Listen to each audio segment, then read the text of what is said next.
أعوذ من الشيطان الرجيم. بسم الله الرحمن الرحيم. دستور مدد يا سيدي، مدد يا رجال الله، يا سلطان الأولياء سيدنا الشيخ. مدد يا صاحب الإمداد. هذا كتب متسارف. دستور. أطيعوا الله، أطيعوا الرسول والأولي الأمر منكم.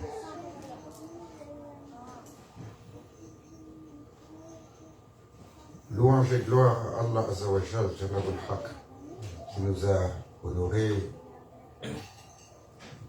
d'une assemblée en son nom.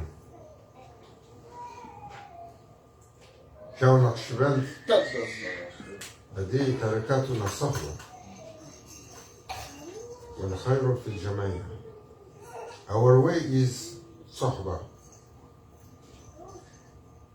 Un compagnonnage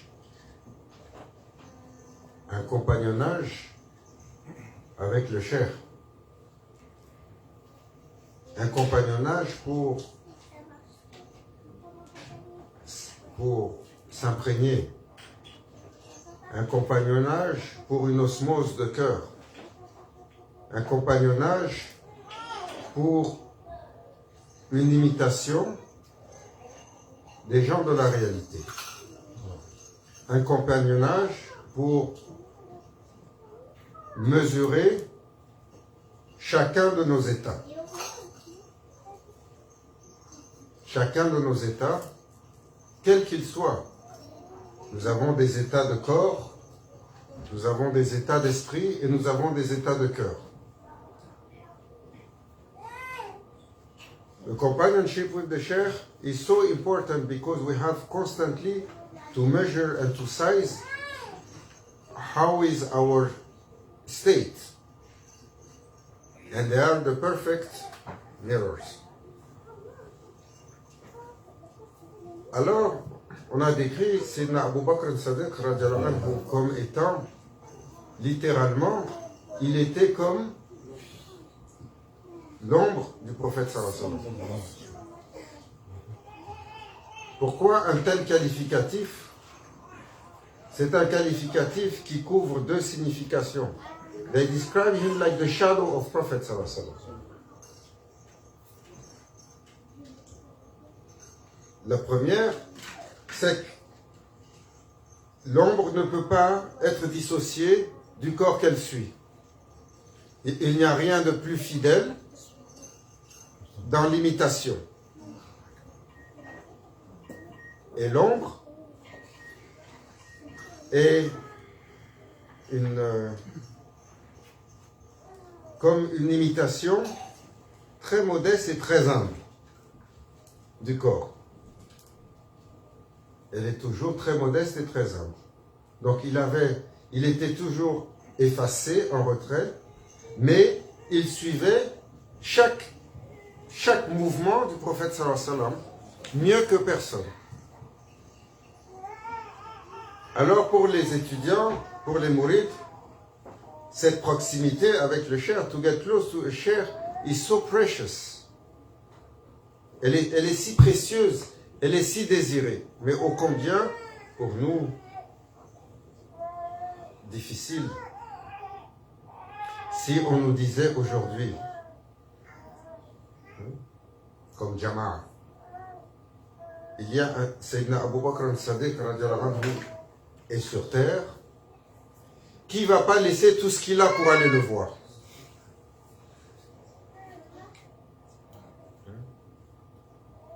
Un homme, décrit par le prophète sallallahu alayhi wa sallam. Si vous prenez le iman de toute la création, et vous le mettez sur un côté de la balance, et vous mettez celui de Abu Bakr sur l'autre côté de la balance, son iman est plus lourd. If we were hearing that Sayyidina Abu Bakr al-Sadiq is now on earth, what we will not live to go to see him. He is the Sadiq.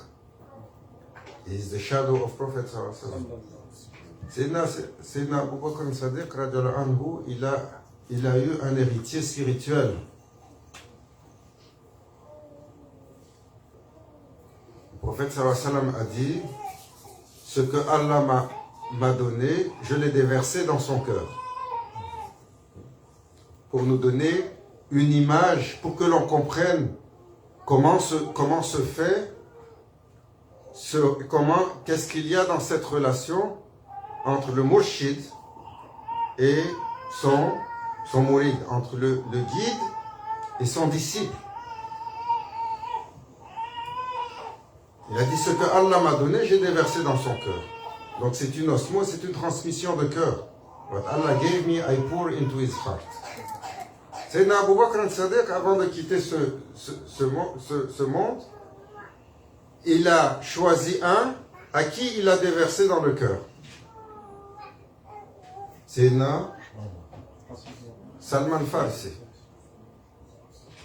Sayyidina Salman Farsi. Salman Minni. Le prophète sallam, il l'a décrit, il a dit, il est comme de moi. Un du Khurasan qui était assez pour représenter l'intégralité du Khurasan dans sa spiritualité. Et Sayyidina Salman Farisi, qu'est-ce qu'il a fait? Avant de partir, il a donné à Sayyidina Qasim, le petit-fils de Sayyidina Abu Bakr al-Sadiq, qui lui a donné à Imam Jafar Sadiq. Sayyidina Jafar Sadiq a donné à Cheikh Abou Yazid Bistami. Cheikh Abou Yazid Bistami a donné à Abul Hassan Harakani. Et ça continue. À travers une chaîne de transmission jusqu'à Maulana Cheikh Nazir, Sadiq al-Zaman, le véridique des derniers temps. Voilà, c'est ça la chaîne de Silsila. Donc il y a un héritage spirituel qui coule, qui a été transféré de cœur, et sur lequel on rajoute quoi? À chaque lignée, on rajoute la réalité qui a été donnée au cher suivant. Pourtant, je me souviens, j'ai été avec Maulana Cheikh à New York. On était allé visiter la Statue de la Liberté. Et il était assis, les queues étaient interminables. Il était assis et il y avait beaucoup d'étudiants autour de lui. Mais ô combien de gens passaient et ne percevaient rien. Ils passaient. C'était la première fois que je le voyais. Et depuis que je l'avais vu, je n'arrivais pas à le quitter des yeux. Ce que je voyais n'était pas descriptible. Quand je le regardais, ce que je sentais n'était sous aucun barème de mesure des sensations qu'on connaît.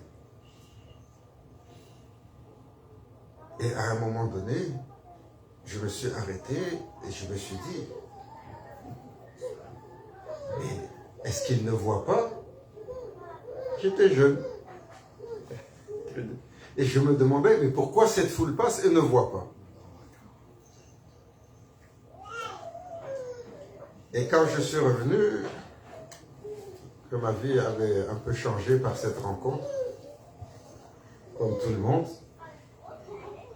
ma maman était inquiète. Alors elle a commencé à poser des questions. Après quelques conversations, elle a dit, ce que j'entends me fait tellement plaisir. Et je suis contente pour toi. Et elle m'a posé la question, alors, qu'est-ce que tu as à dire de cette expérience? J'ai dit, cette expérience, son côté le plus difficile, pour ma mère, c'est que j'ai goûté quelque chose que je ne peux pas partager avec les gens. C'est Omar, il a dit, si les rois de ce monde savaient ce que nous avions dans le cœur, par Allah, ils lèveraient leurs armées pour venir le combattre, pour pouvoir l'avoir. If the king of this world knew what we had in our heart, they will raise their army to come to fight for it.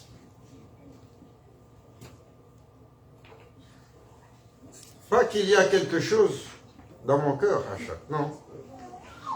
C'est pas ça le propos. Mais parce qu'il y a, quand on ressent un état, quand on croit, c'est quelque chose qui, à prime abord, ne peut pas être partagé. Et c'est pour ça que le prophète, sallallahu alayhi wa sallam, lorsqu'il a vécu cette expérience si difficile, qu'il œuvrait, et les gens refusaient l'islam, et il a vu comment Allah a vu comment il était peiné après l'événement de Taïf. Allah Azza wa Jal lui a dit, Ya Rasulallah, ne t'afflige pas, mon bien-aimé. Leur arrivée ne dépend pas de toi. Ça, c'est la part d'Allah. Ta responsabilité est de leur proposer. Ceux qui viennent, c'est Allah qui les invite. La tariqa, c'est un compagnonnage d'imitation. Pourquoi? Parce que les gens que l'on imite ont été touchés, ont été imprégnés d'une réalité qui imprègne pas simplement leur cœur. C'est une réalité qui imprègne l'intégralité de leur être. Alors, on écoutait Maulana Cheikh, il nous parlait de tout. Il nous parlait de nourriture. Il ne parlait pas de nourriture sur ce qu'il sait ou ce qu'il comprend. Il parlait de nourriture de ce qui procède de ce que Allah a défini pour l'humain. Des fois, il parlait de politique. Il ne parlait pas avec son analyse, comme on faisait tout à l'heure. La droite, la gauche, les courants ici. En France, maintenant, ils sont en train de nous casser la tête. Est-ce qu'on est avec le vilain ou est-ce qu'on est avec la vilaine? On s'excuse de les appeler comme ça. Mais tout ça, c'est un scénario de foire.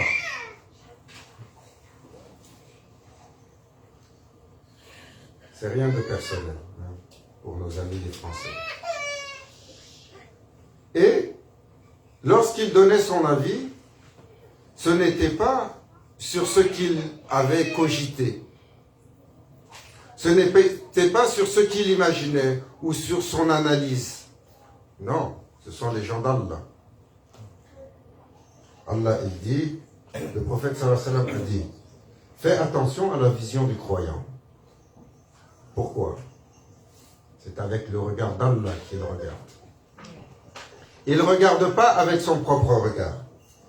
Il regarde avec le regard d'Allah. Alors, pourquoi si important de les suivre, de les écouter? Regardez aujourd'hui l'islam. Comment, sur un siècle, one century, ils ont changé l'intégralité du référent musulman. Si je marche dans la rue avec mon turban, je me souviens être entré une fois dans une convention aux États-Unis, islam. Maulana Cheikh Hicham, il était allé faire un tremblement de terre là-bas. Islam, c'était les grandes conventions organisées aux États-Unis pour les musulmans avec 20, 25, 30 000 personnes dans une fin de semaine. Mais c'était salafi jusqu'au bout des doigts. Et Cheikh Hicham était allé pour tempêter, pour dire, vous ne pouvez pas prendre un monopole et oublier la majeure partie, la majorité silencieuse des musulmans qui ne sont pas de cette croyance. Et on était dans cette convention Et quelqu'un, il posait la question, c'est quoi cette apparence? Tu portes, tu es habillé comme ça.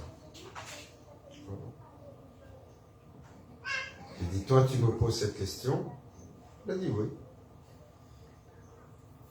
Il dit, tu es musulman et tu me poses cette question?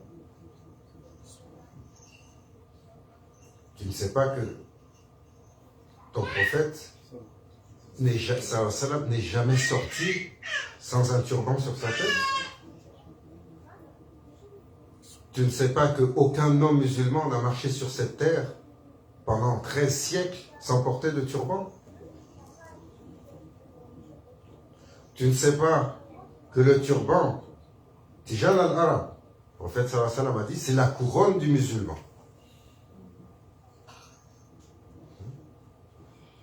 Tu ne sais pas que la queue des turbans,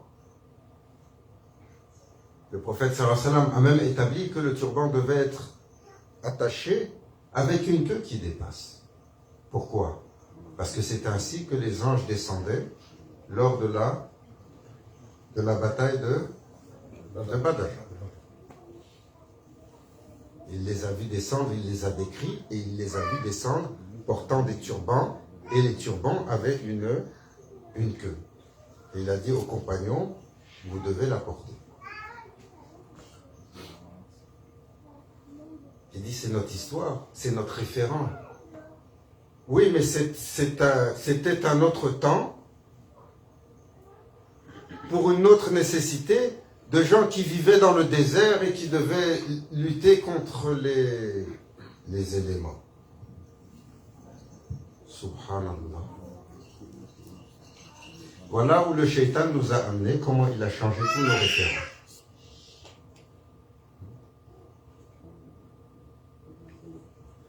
Alors que le prophète sallallahu alayhi wa sallam a dit, cette sunna, celle du turban, sera si difficile à la fin des temps. Elle va disparaître, comme on a vu aujourd'hui. Je vous mets au défi. Prenez les images de tous les pays respectifs du monde musulman qui datent d'un siècle. Sortez-les, regardez-les. Des vieilles images en noir et blanc de la fin du 19e, début 20e siècle. Regardez les assemblées. Vous ne trouvez pas un homme sans turban. Tous les pays musulmans. Et, un jour, ça a disparu. Avec nos réformateurs qui ont commencé à changer cette apparence et qui ont... Ils ont voulu occidentaliser la chose et nous rendre plus performants pour la dunya. Et c'était correct pour le prédicateur de monter avec le costume cravate pour faire le khutbah pour les gens.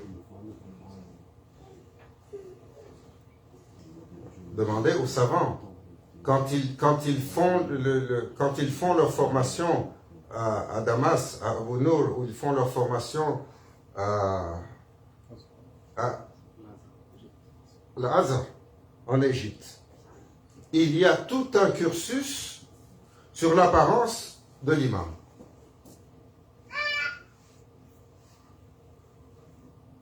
Je suis allé pour une akika dans une famille, et une partie de la famille n'est pas musulmane. Ils sont africains, mais elle n'est pas musulmane. Et quand je suis rentré, il y a un homme qui s'est levé, il m'a dit, quelle est cette apparence? D'où est-ce que tu viens?